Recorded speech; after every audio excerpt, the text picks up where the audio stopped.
Hello and welcome to the second session of ACT Diaries, where we talk about the different solutions and interventions being undertaken for fighting the current COVID 19 pandemic. In the last session, we talked about tele ICU solutions and how it is providing 24-hour care for patients in the remote areas. In today's session, we'll be talking about the current COVID 19 situation and the road to recovery with plasma therapy.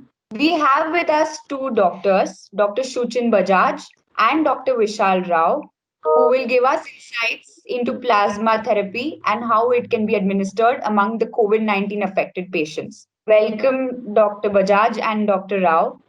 Thank you so much for taking out time for this session. Thank you. So let me start with my first question with you, Dr. Bajaj. So, what do you feel is the current situation outside, and what is the need of the hour for fighting the pandemic? So, see, this is a very unpredictable virus. We don't really know exactly how it is going to behave in the future. If you go back and see all the models that had been prepared January onwards, we had the Oxford model, then the Singapore University came out with a model. We had, I think, six or seven models coming out from highly recognized and very important places, and all of them have unfortunately fallen completely flat on their faces. So I think the only model that we have to compare this to is the 1918 Spanish flu model, and that lasted for almost 3 years. And the second wave was much more widespread and much deadlier. So I am pretty sure that the second wave will come here as well, and it will be more widespread because there is a sense of fatigue in the community with the lockdowns, and people want to open up and go back to their normal lives. I hope it won't be much deadlier because the doctors and the hospitals now understand much more of how the virus will respond, what to do, more importantly, what not to do. Because in the beginning, there were so many complicated issues like the scramble for ventilators, and then the thing was maybe ventilators will not work at all. We need more of HFNCs. This will work, this will not work. Smokers will die first. Oh no, no, maybe smokers will be the only ones to survive. So many confusions and complications. But now I think we have a slight hold on the treatment protocols at least. So definitely much less deadlier than the first wave, but we still need to make sure that we keep the precautions up. We follow the SMS rules that we've been speaking about: sanitization, mask, and social distancing. Avoid crowded areas as much as possible if it is not very necessary, and just try to keep yourself safe. If you are suffering from any comorbidities like diabetes, cancer, just try and control those diseases as much as possible. Eat healthy, exercise, and most importantly, don't stress out. So I think that these are the things that we all need to do. Got it. Got it. So, Dr. Rao, I have heard that you helped set up a plasma bank and are encouraging patients to donate their plasma, the ones who've recovered from the COVID pandemic and the virus. So, on that note, I want to ask you what exactly is plasma therapy and how can it be used among patients? So, we started this work way back towards the end of March. And, this is at the time when actually, very strangely, March 12th, 13th, I was supposed to be in London for the WHO meeting. The United Nations was holding this meeting. And we were all said 1 week back, we got an email saying that, no, we're not postponing this meeting. You should be coming there for this joint meeting, which was being held by Michael Bloomberg and Dr. Tedros together jointly with Sadiq Khan. It was the Partnership for Healthy Cities meeting.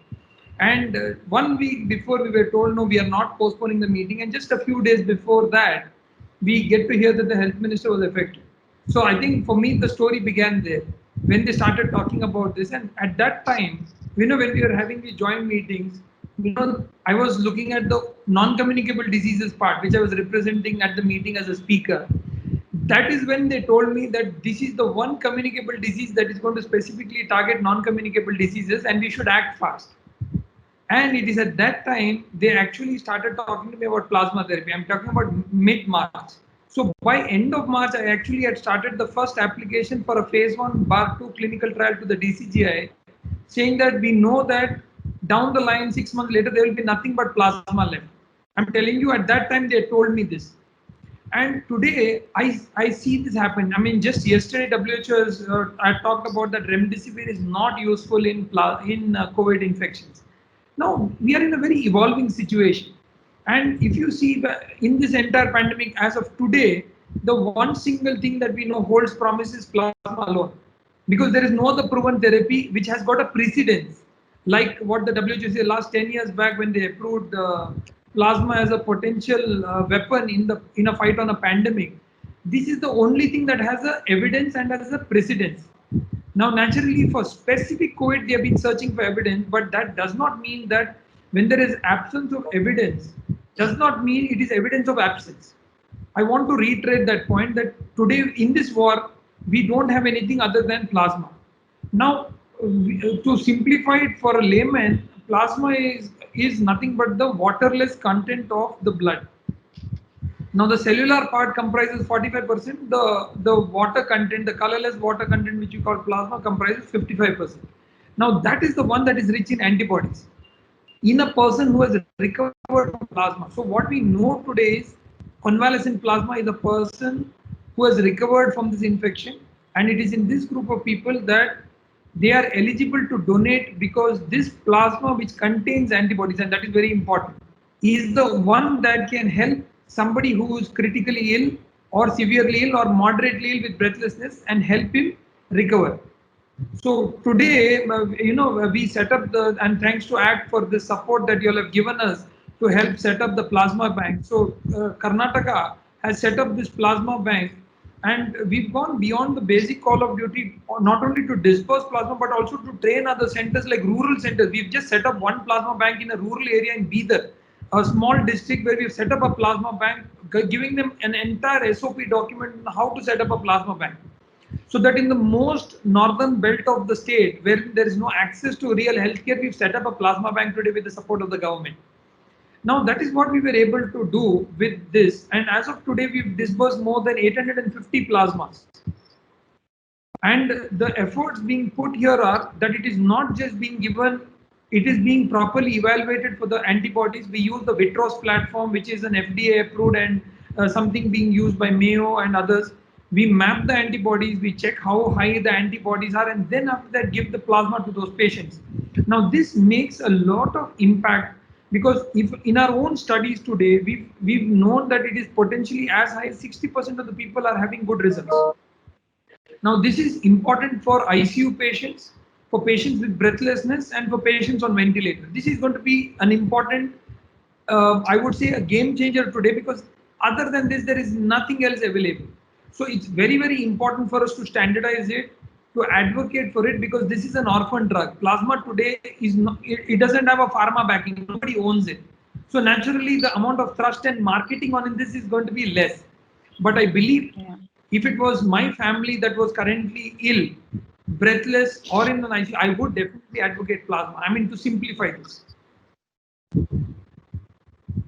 Got it. So you mentioned that you set up a plasma bank in rural areas and one in Bidar right now.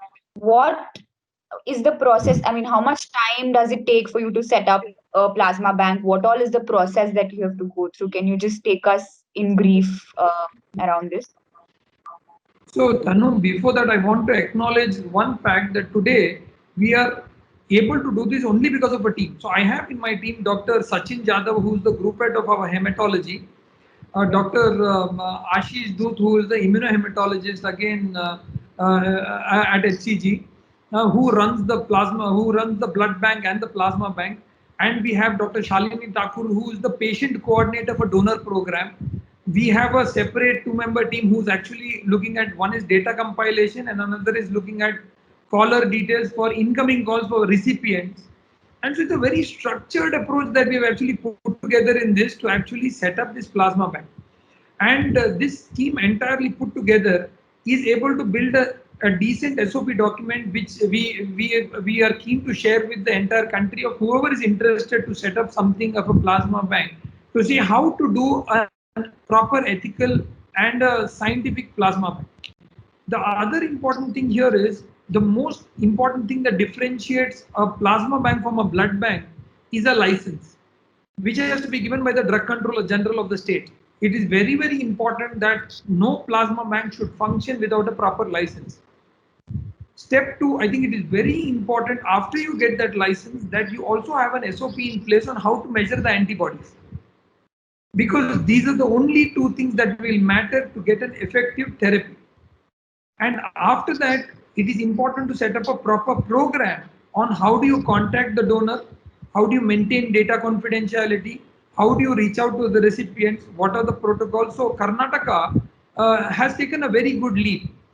Our health minister has set up a plasma committee here, a plasma committee.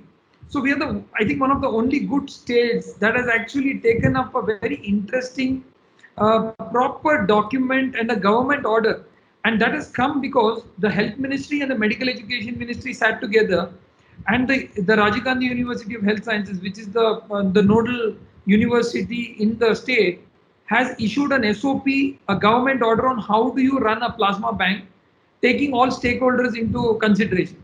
So they've actually issued a proper government order, and they've set up a plasma committee which meets regularly to look at guidelines, to look at what are the hurdles, how do we give direction so that there's no black marketing, there's no illicit trade. People are creating an awareness program, and I'm again thankful to ACT for helping us structure such a good program with the proper IEC. So they have an IEC campaign wherein we are reaching out to donors to motivate them, because it's been a big hurdle. Donors don't want to come in front. Today the accrual rate for donors with us is less than 1%. So these are some of the things that go to mind, that without government support you cannot set up a plasma bank. You have to have the government on board to guide you and handhold you, and Karnataka government has taken one step further to actually build an SOP on costing, pricing and everything.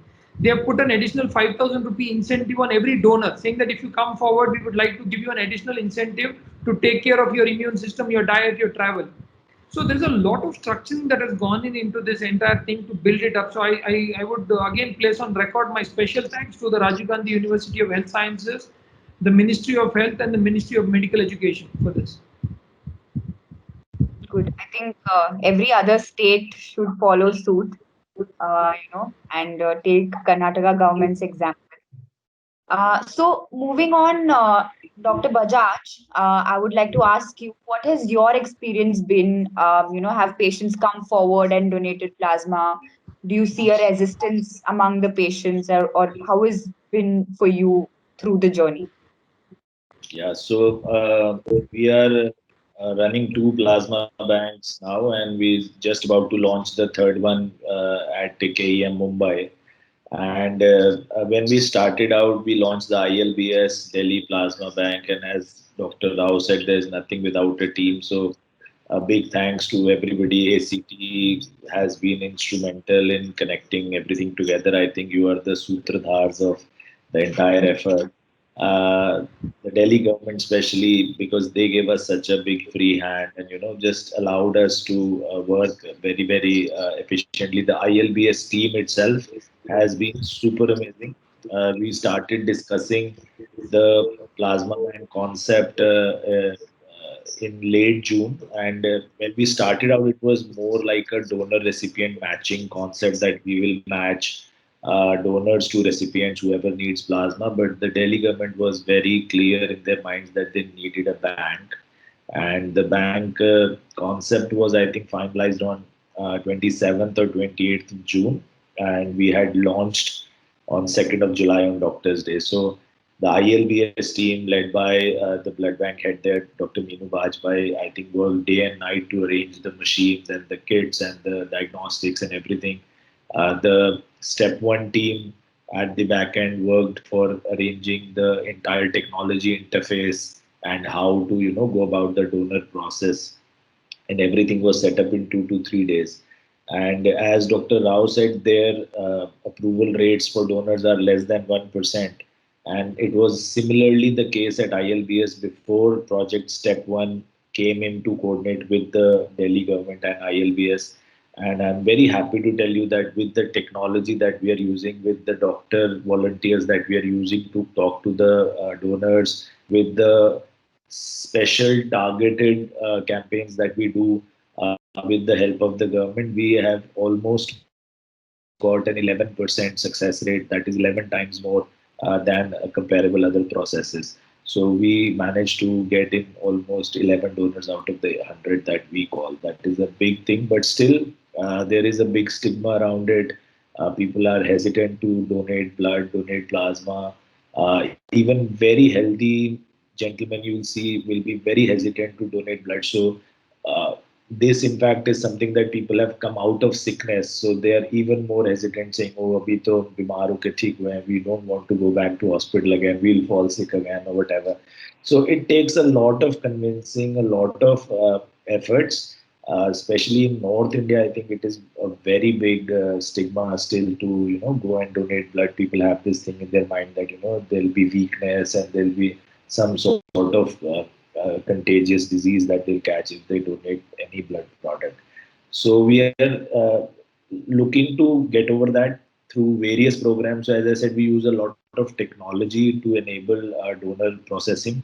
Then we run a lot of campaigns like newspaper ads, FM radio campaigns. So we ran a big campaign with Red FM in Delhi called Delhi Deke Dekho. I think that had a big impact on the donors. We are running a new campaign with Radio City now as well.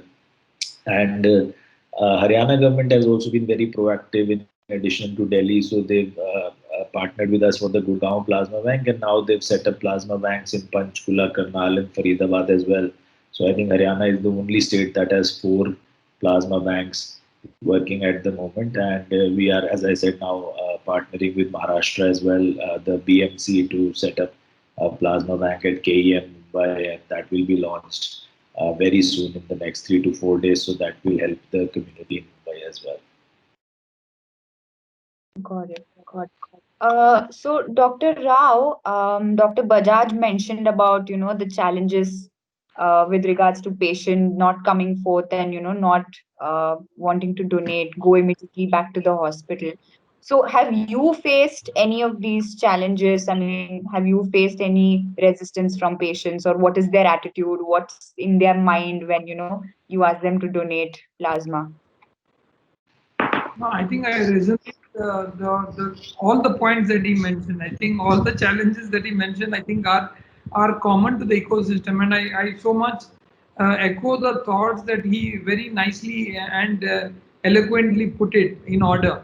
I think the current core issues that we are facing on why compliance is so poor pan country for donation of plasma is, I think in our own interviews when we spoke to patients, like we've been reaching out to hospitals where they're discharging COVID patients to ask them for a consent on would they come back to donate plasma, and nearly 80% of them clearly say no. I mean, this is at the outset. So I'm talking about at the origin point when they're getting discharged. And at that point, when you're asking them, would you come forward to be a good Samaritan? Would you come forward to be a plasma warrior? They would say no. So we went back and we have a psychology team that actually is something we discussed with to understand what could be the reasons they were actually going through this, and they elaborated a couple of very interesting points. The number of things that one of the things was they were already fed up. They were already fed up with the entire I would say experience of going through the COVID thing in hospitalization, medication, isolation. That has a very deep psychological impact. So they don't want to kind of get back again into that environment, and they just want to recuperate. So they are not at this time looking at public good. They're not looking at the kind of messiah kind of a role. They're just saying, I want to just live. I just want to get over with this thing and live. The second interesting thing that I found is among the people who are less knowledgeable, less educated, they kept telling me that if you take this plasma, your immunity will come down. They said we are scared कि हमारा immunity आप ले रहे हो और किसी और को दे रहे हो.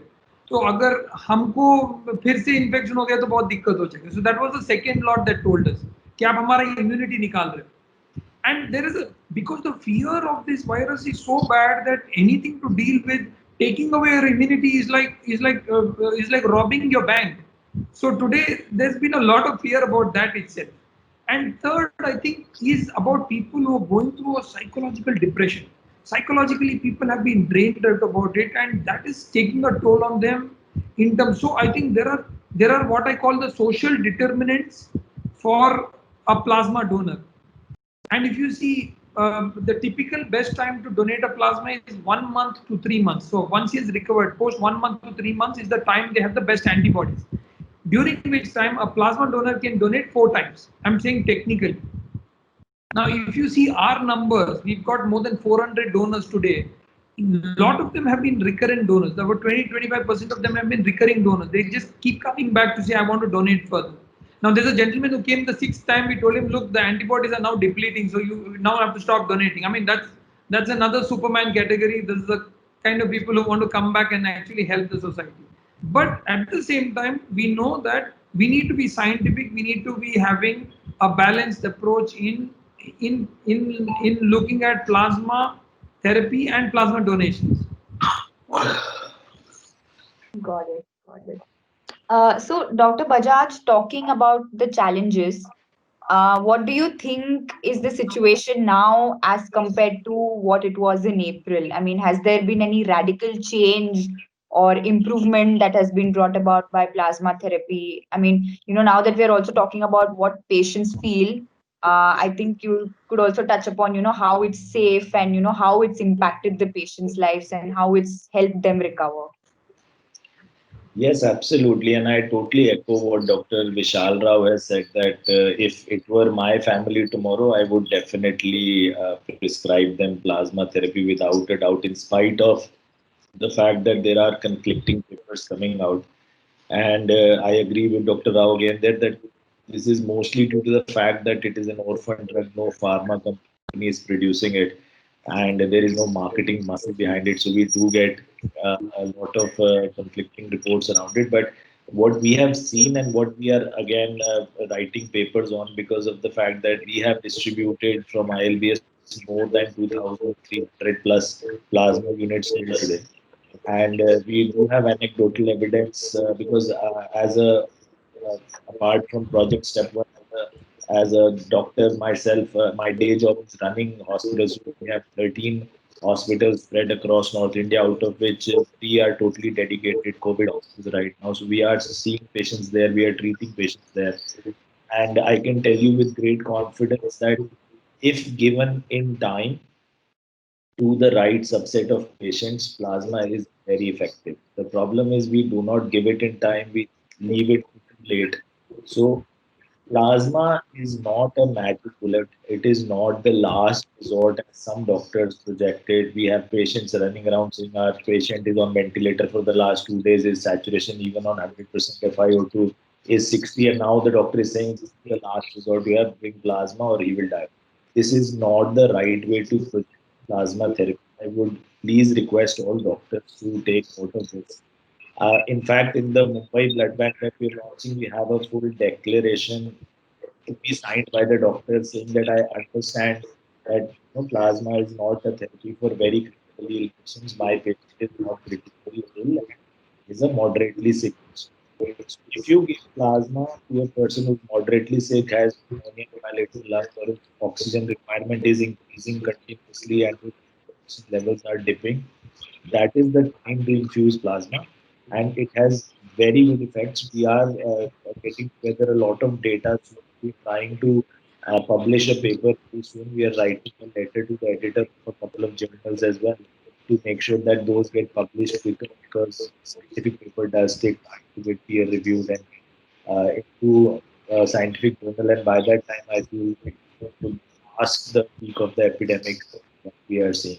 So the situation, as I said in the beginning of the talk, is much better now because the doctors understand the virus. We have a good hold on what will work, what not to work, when to start steroids, when to treat these IL-6 levels, when to anticipate the cytokine storm, what to do if we are anticipating it. So all these things we are learning on the job, and we are learning very fast because of the number of the patients. So the situation, even though it looks serious because the number of cases are huge, I think mortality wise, is much better. We are losing much fewer number of patients compared to the number of patients walking in. But a word of caution that the general public then feels that doctors are saying you won't die, so they stop taking precautions. Let me tell you, the long-term effects are still unknown. We are getting a lot of patients who we saw very early into the disease back now with lung fibrosis, continuous breathlessness. So we don't really know. Even a young patient coming in, I think yesterday we saw him. I mean, he was breathlessness and walking like 20 steps, and he was 34 years old without any comorbidities, without any previous illnesses. So please be very cautious of the long-term morbidity of this virus. The mortality rates may be coming down, but the morbidity rates, I don't know if we'll be able to control very Okay. And Dr. Rao, what is the impact that plasma therapy has created so far? Any numbers that you can share, or what that impact you've seen that it's created? I would like to answer this in three parts. The first one is at the individual level. I'm saying one of the senior most politicians of the state, I remember, was the first person who front-ended and supported the plasma therapy. Today, about a couple of weeks back, he got infected with COVID. He suddenly went into breathlessness. Remdesivir was tried but did not work. The question was at the time to move him into the ICU, and at that time, he took the plasma bank, took two plasmas, and he's today back in the ward getting discharged and got discharged. He told me, he said, Vishal, I never knew that day that I was blindly front ending a particular therapy which one day saved my life. I mean, that's the truth of it. So if you ask people who have experienced the plasma therapy, there was a cardiologist friend of mine who actually recovered, and this gentleman had to go ahead and he told in a narrative about the day the day one plasma was given, how he felt, the day two, how he felt, and day three, how he came into the ward and he did not get ventilated.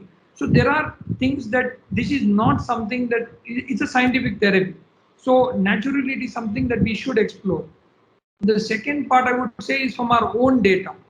Our own data, and we put a separate team that goes hospital to hospital where we have supplied plasma to collect this data, document it, collate it, and look at a comparative arm. We found 60% of them have done well who have received plasma, and these are people who are severe and critical. There's a 60% rate. Now, if you look at historic data, data from about 13 papers internationally published from China, from the American counterparts, the most interesting data comes from Mayo Clinic, which has, I think, covered more than 60,000 odd patients. It must have reached 80,000 now. It's the most interesting paper that showed that number one, plasma is not harmful. It does not have any complications with it. Number two, that efficacy rate wise, when you look at the papers that have actually elaborated on it, they show that in the moderate cases, people have claimed up to 100% responses. In the severe cases, that is in patients who are in the ICU but breathless, but not on a ventilator, in them they've claimed up to 80% responses. And in the critically ill, in the ventilator patients, up to 60% responses have been claimed in literature itself. So this is something that we need to keep in mind, that this is an important, powerful weapon in the war on corona. And the majority emphasis has to be understood that it 95% of the people are not going to succumb to this. It is that small percentage who enter into the ICU. For example, if you ask me, in Karnataka today, there are 863 odd patients in the ICU. This number is what we need to focus on to ensure that they don't go towards the right of the curve to succumb to a ventilator, but bring them to the ward. And I think that is what government needs to look at currently, to strategize and see how are we going to prevent overburdening the ICUs of this country. And I personally believe plasma is the only answer at the current stage, that we need to look at good oxygen, good plasma, that's all. If you are able to achieve this, you will be able to shift this particular patient who is in the ICU under a high flow nasal oxygen towards the ward. And that's the best shot and the most sincere effort we can give at this juncture. I mean, I think that's all that is there right now in medical evidence for us. Otherwise, we will have to just lay back and wait for high bills to take over. We know today that naturally once you enter into the ICU, the game changes, And if it's the heavy private sector, they will have to bear the brunt of the cost, because it's not something that you can just now correct by governments strictly enforcing and saying you can't. It is going to take a toll, and that is where I believe governments can make a major difference. To say introducing plasma early could be the best bet we could have, using historic evidence and collective evidence. Understood. Understood. So before closing and ending the session, I just want to ask Dr. Bajaj, what, according to you, is the future? How soon do you see, a vaccine being accessible to everybody? And, till then, what should be our roadmap? So I don't think a vaccine is coming out anytime soon. Unfortunately, very sorry to disappoint you. Vaccines do take time. They take time to develop. They take time to test. So I think, and then managing like 7 billion doses is not something that's very easy to come by, right? It'll be a humongous task, to say the least.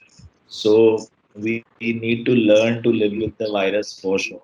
It has to be treated like other infectious diseases that we deal with. So I think Indians are very good at dealing with infectious diseases, much better than the Western world because of the experience that we have. So our practices like taking off our footwear outside, changing clothes immediately as we come, having baths twice or thrice a day, washing our hands very regularly before eating, after eating. So all these practices, I think, need to be brought into the daily routine of everybody, every person around the world. That is for sure. And for I think for the next 2 to 3 years at least, we'll have to learn to live with this. Use masks always, avoid crowded areas. These are the things that are second nature to every Indian, except for the crowded areas. I think we love to be in crowded areas, but other than that, everything is very second nature to us. We just need to make sure that we keep implementing it as stringently as possible. Got it. Got it. Got it. Cool. Thank you so much, Dr. Bajaj and Dr. Rao, for sharing these insights with us. I think it's pretty clear that there are obviously long-term effects of the virus, and we obviously need to take care of ourselves and stay indoors and avoid going to crowded areas. We hope that we have more plasma donors coming forward and helping save more lives. Thank you so much for your time, and thank you for taking time out for this session. Thank you, Tanushree. Thank Thank you. you. Thank you, Dr. Rao. Good to see you. Thank Thank you. you, It's a both of pleasure. you. Thank you, sirs.